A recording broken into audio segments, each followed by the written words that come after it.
पुराने ज़माने की बात है। एक मुल्क पर सख्त गिर बादशाह हुकूमत करता था। वो रियाया पर तरह तरह के टैक्स आयद करता था और टैक्स के पैसे दूसरे ममालिक जाकर फजूल खर्च कर देता था।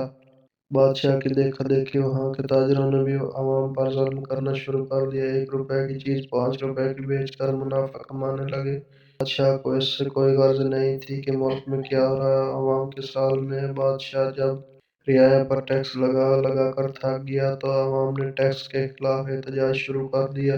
बादशाह ने इसका हल ये निकाला, एक बड़े मुल्क से सूद पर कर्ज ले लिया जो आमदनी से ज्यादा था। मुल्क कर्ज और सूद की दलदल में धंसता गया। इतने में बादशाह का इंतकाल हो गया। उसके बाद उसका बेटा बादशाह बना, जो नेक साले और ईमानदार था। वो अपनी रियाया को खुशहाल देखना चाहता था। उसने गरीबों पर टैक्स कम कर दिया और अमीरों पर टैक्स लगाया ताकि मुल्क का कर्जा उतर सके।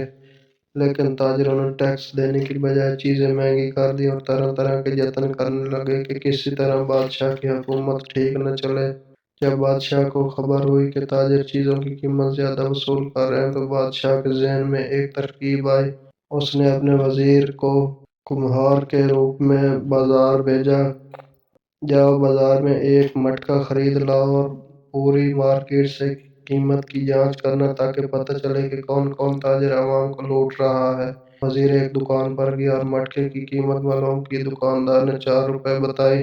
दूसरे से मालूम किया, उसने 5 रुपए बताई। गर्ज के सब दुकानदारों ने बादशाह को महंगाई का जिम्मेदार ठहराया और खुद को लाचार जाहिर किया। सारी बातें वजीर ने बादशाह को बता दी। अगले दिन बादशाह ने वजीर से कहा, आज मटके लेकर जाओ और बेचना शुरू कर दो। वजीर ने ऐसा ही किया।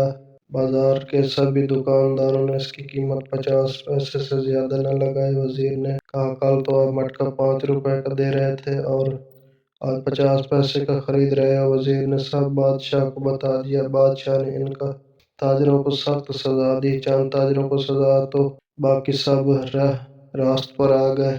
इस तरह ताजरों ने टैक्स देना शुरू कर दिया, जिससे मुल्क का कर्जा उतर गया, चीजें सस्ती हो गई और मुल्क खुशहाल हो गया।